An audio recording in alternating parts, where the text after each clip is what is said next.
Daughter's friend showed up crying with boxes. One look inside and I knew everything. So, my daughter Tina has had this best friend Maya since she was 9. They were practically attached at the hip.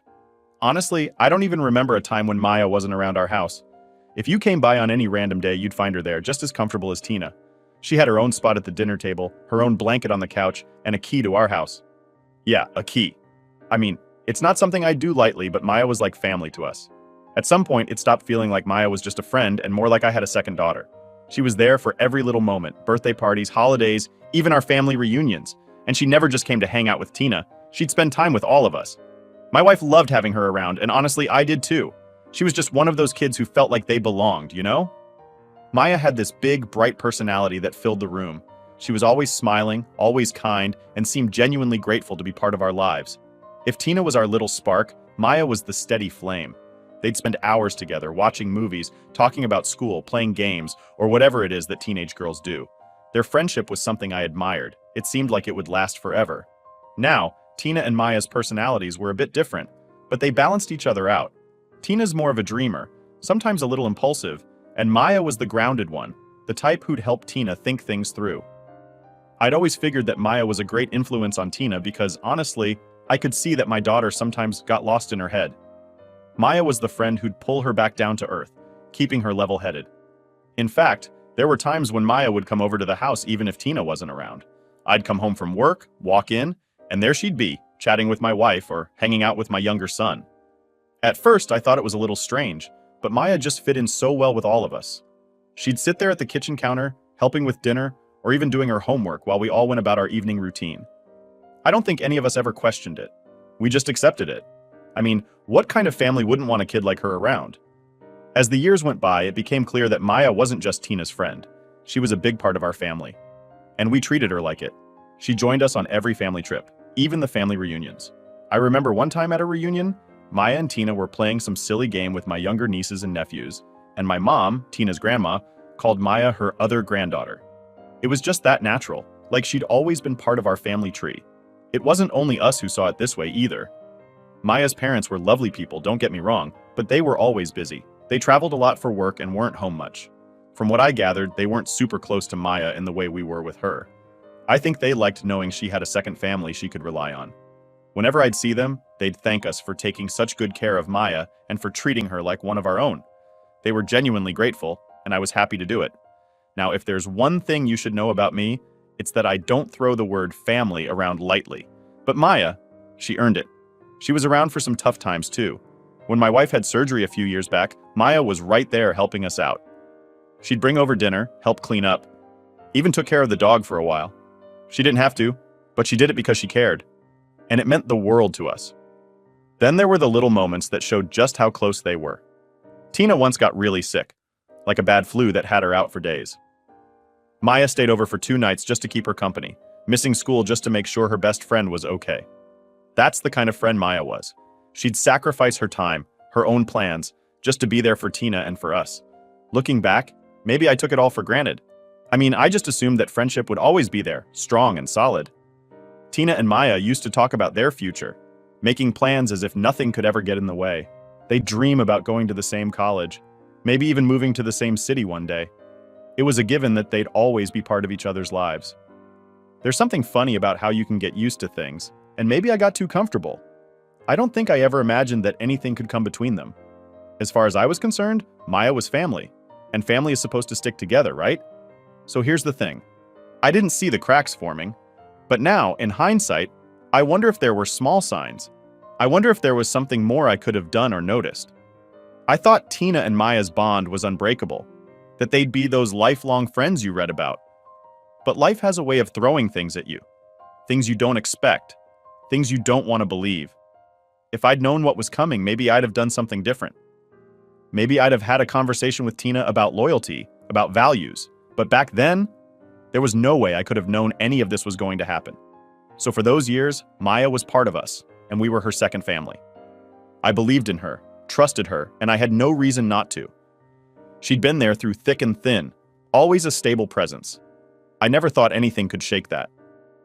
So, a few months ago, Maya started dating this guy. We'll call him Jake. At first, it seemed pretty typical. She was excited, telling Tina all about him. sharing the little details you'd expect. I remember Tina seemed happy for her, even teasing her about finally getting a boyfriend. It was the usual best friend stuff, you know? No one thought much of it. Now, I'm not one to jump to conclusions or try to read too much into teenage relationships, but there was something about Jake that gave me pause. Maybe it was because I'd gotten so used to Maya just being part of our family, and suddenly she was bringing someone else around, someone who didn't quite fit. I tried not to overthink it though, because Maya was young, and I figured she was just going through that phase. We all do it, right? Where you get swept up in that first serious relationship and want everyone to meet them and like them. At first, Jake only came over once or twice. He seemed polite enough, shaking my hand, making eye contact, all that good stuff. And sure, he was friendly enough, but there was just something about him that felt off to me. I don't know if it was because I was so used to Maya being this open, bubbly person, and Jake felt like this closed book. He'd answer questions, but there wasn't much personality there. Still, I didn't say anything. I figured I didn't know him well enough to judge. But then, a few weeks into their relationship, Jake started coming around more often. He was over at our place so much that I'd bump into him in the kitchen or the living room. And I'll be honest, I wasn't exactly thrilled. I guess part of me was protective of Maya, even though I had no real reason to be. She was a smart girl, had a good head on her shoulders, and it wasn't my place to meddle. Still, I couldn't shake the feeling that something was off. And it wasn't just about Jake, it was also about Tina. I noticed this shift in her, like she'd suddenly become hyper-aware every time he was around. She'd glance his way a little too often, and sometimes I'd catch her staring, almost like she was lost in thought. I thought, okay, maybe she has a bit of a crush. I mean, they're teenagers. It's not the most shocking thing in the world.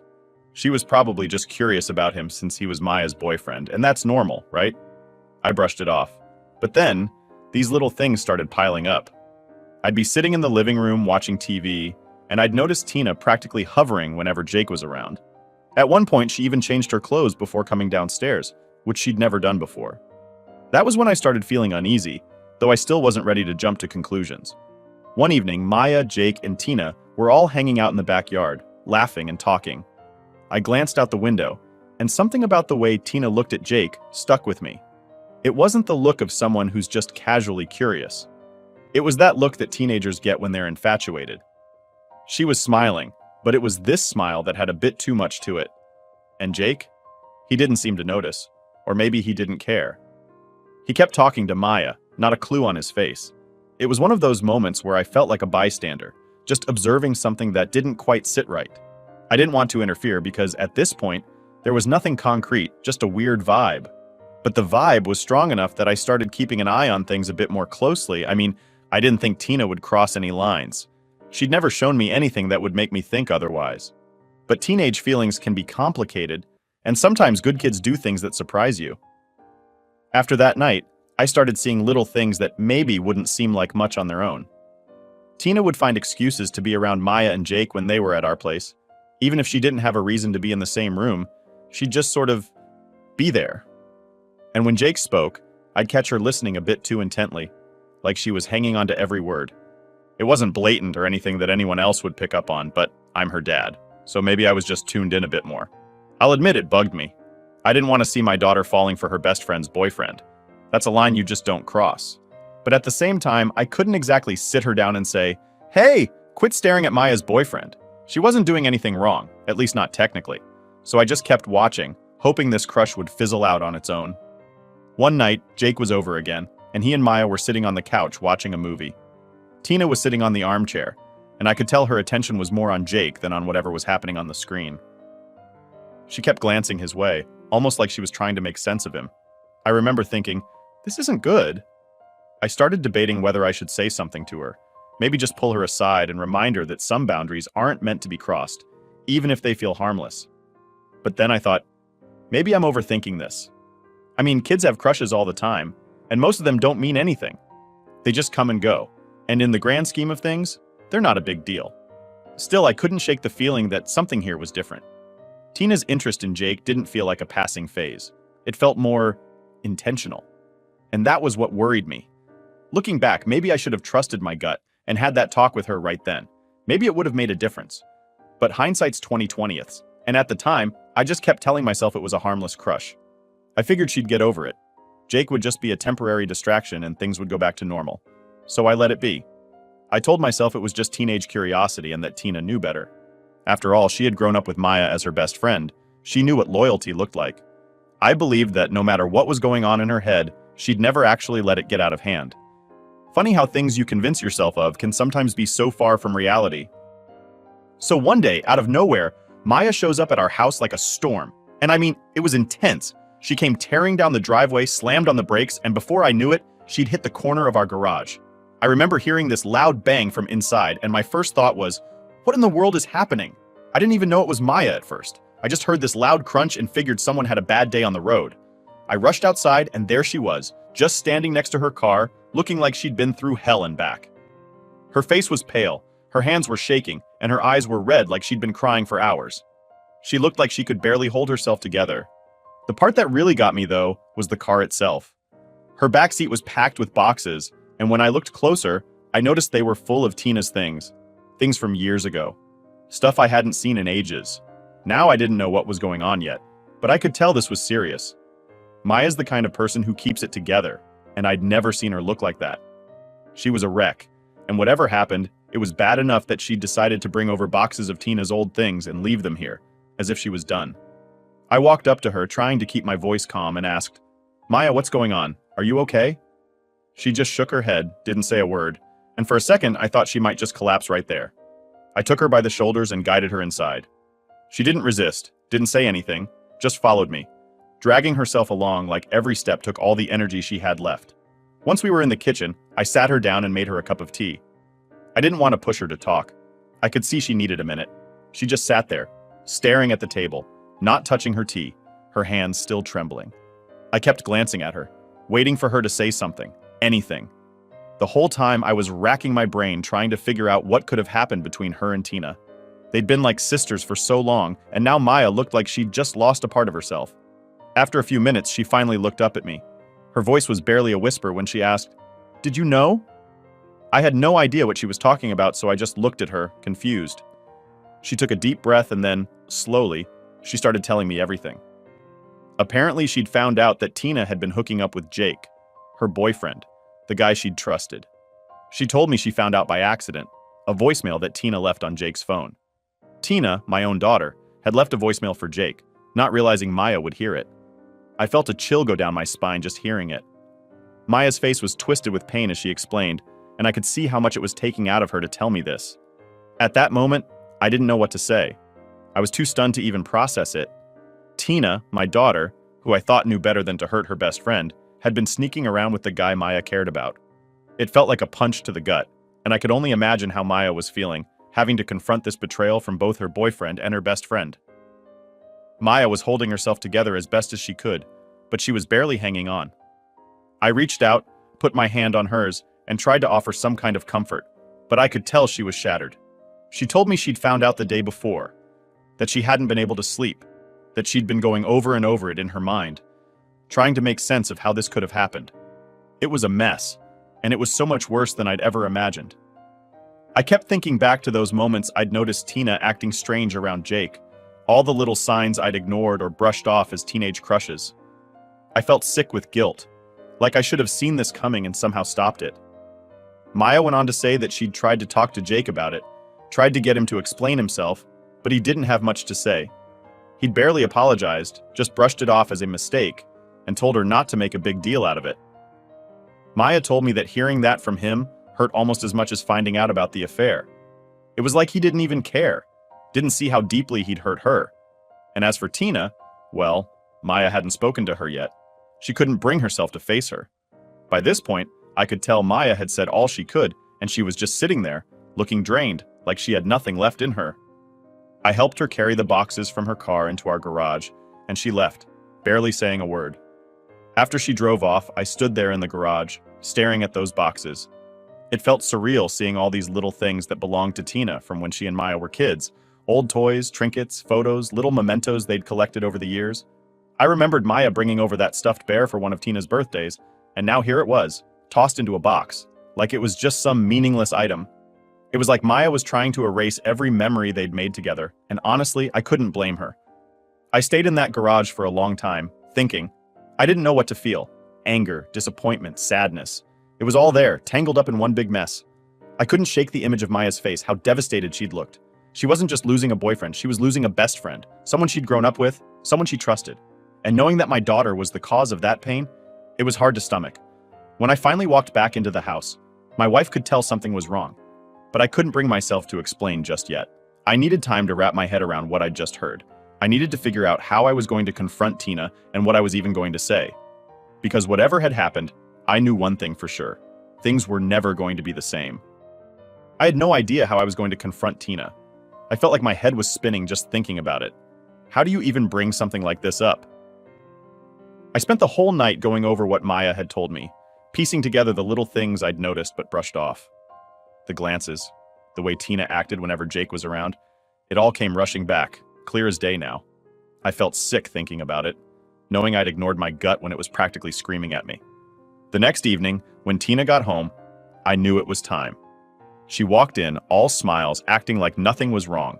I could feel this heavy pit in my stomach.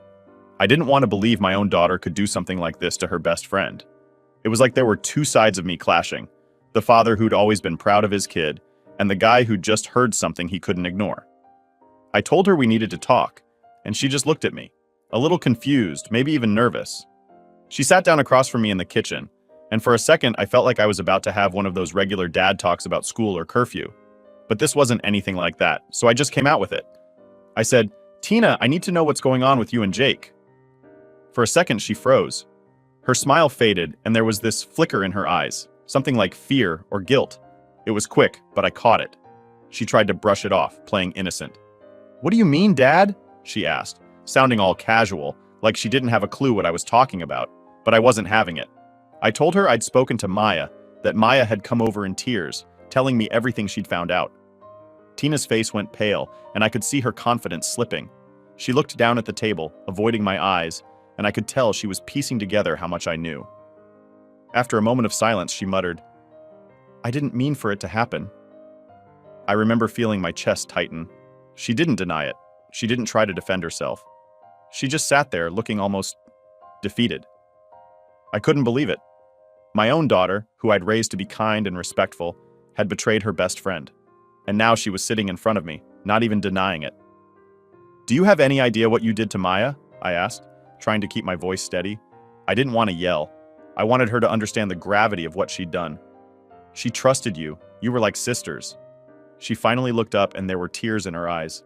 "I know, Dad. I know I messed up, but I love him." Her voice cracked on the last word, and I could feel my patience slipping away. I was stunned. "Love him? Tina, you think that makes this okay? You think saying you love him justifies hurting Maya like this?" She looked at me with this desperate, pleading expression, like she was hoping I'd somehow understand. But I couldn't. I didn't. "I didn't plan for this to happen," she whispered. We got close, and it happened. I couldn't help it." I could barely contain my frustration. "Couldn't help it? Tina, you made a choice. Every time you met him, every time you texted him behind Maya's back, you chose to keep doing it. That wasn't an accident."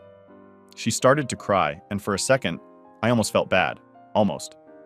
But then I thought about Maya. How she'd been there for Tina through everything. How she'd come to me completely shattered. I couldn't let myself feel sorry for Tina right now. "What happens now then?" I asked her, trying to get her to see the consequences of all this. "Are you just going to stay with him?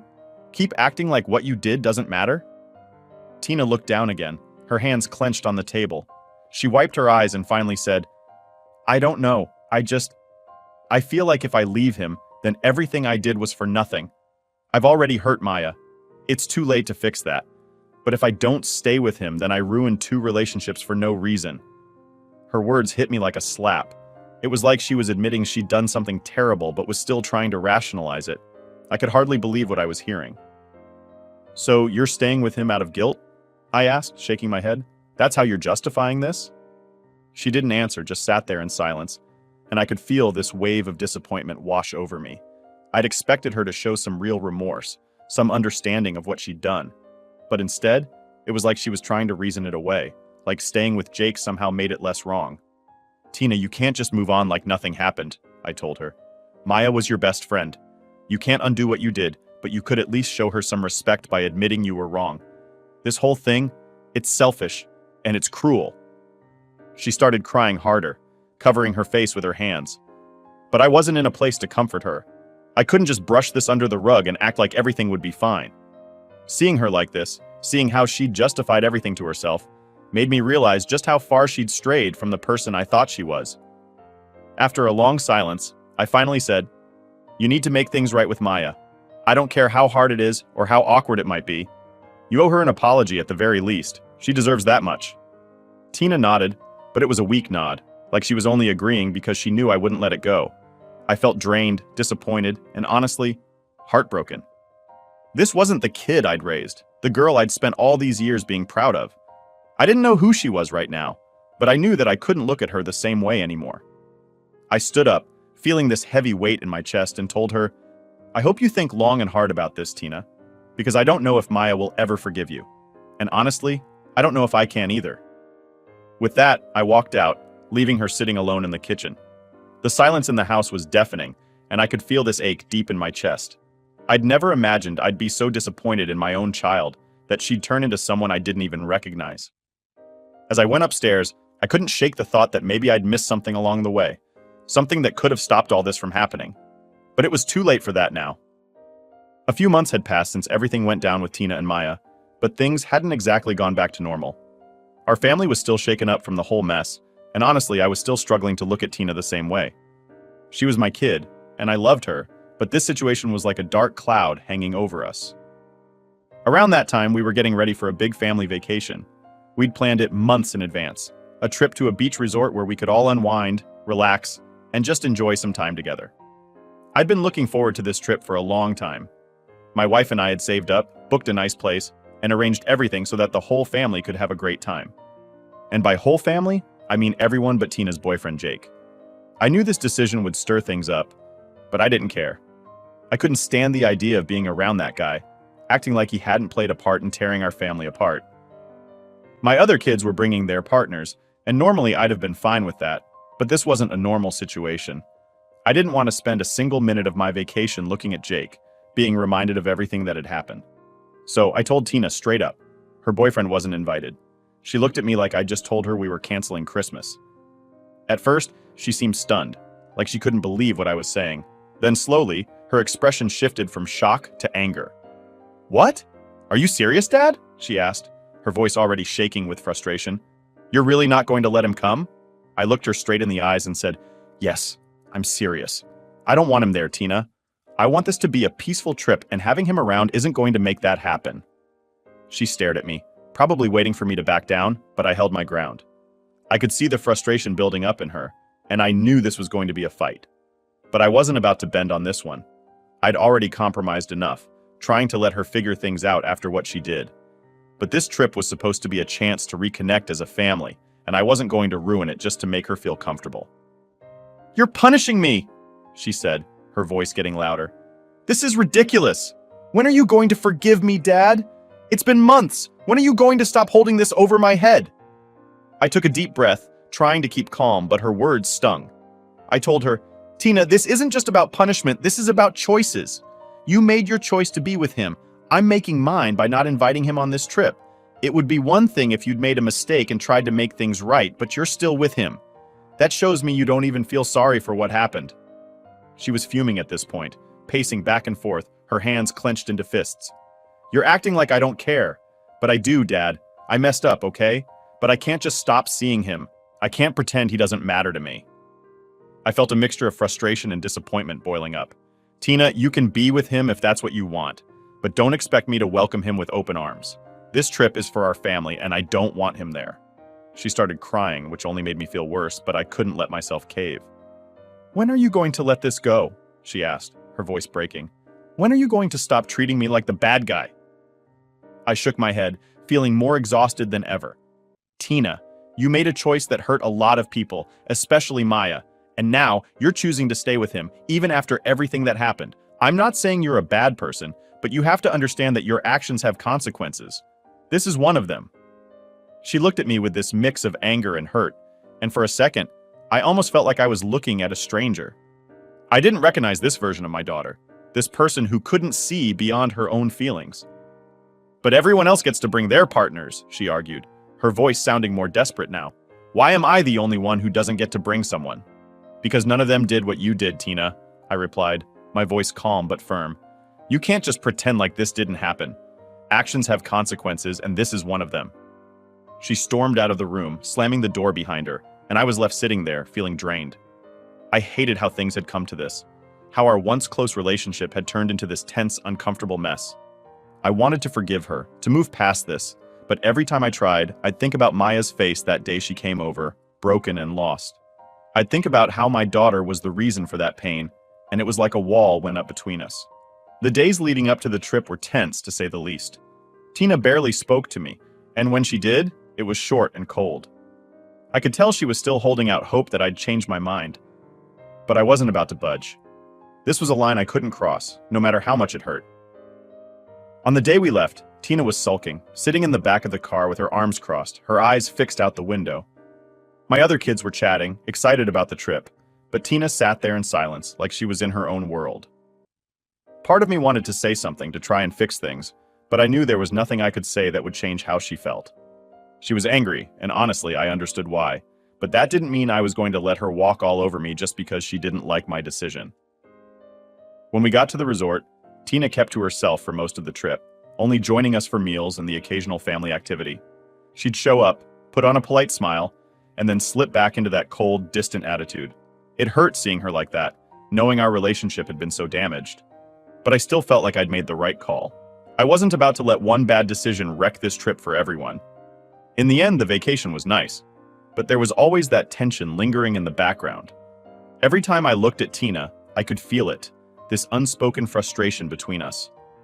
I knew things wouldn't go back to normal anytime soon, but I hoped that maybe, just maybe, she'd come to understand why I'd done what I did. I wasn't trying to punish her.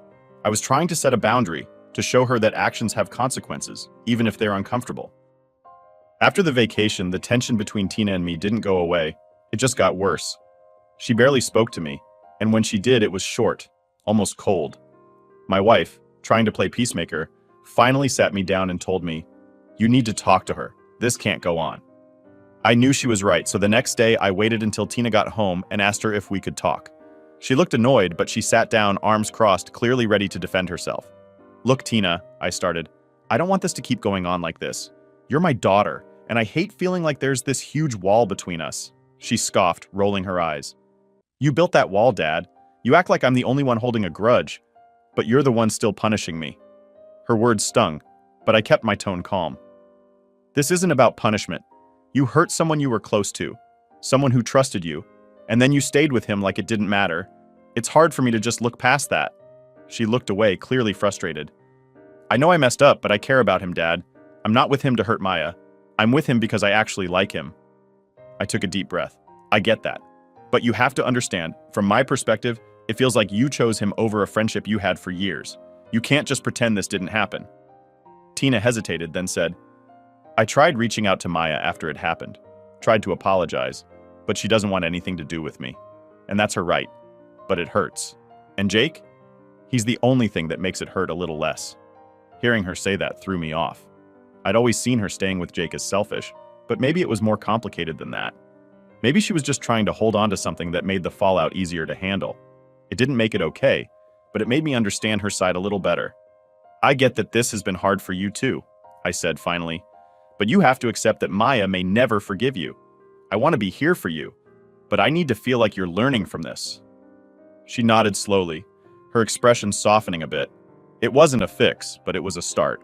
For the first time in months, I felt like we might actually find a way through this mess. "Thanks, Dad," she said quietly before heading upstairs. It was just a small gesture, but it gave me a sliver of hope. We still had a long way to go, but I was willing to try if she was. Update. A few weeks after our talk, things were finally starting to feel a bit more normal.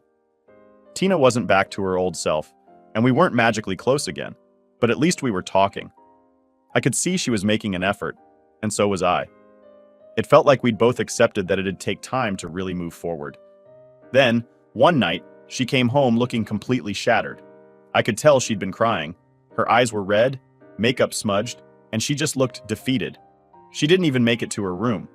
She sat down at the kitchen table and just stared at the wall, like she was trying to hold herself together. I asked if she was all right. even though I knew the answer.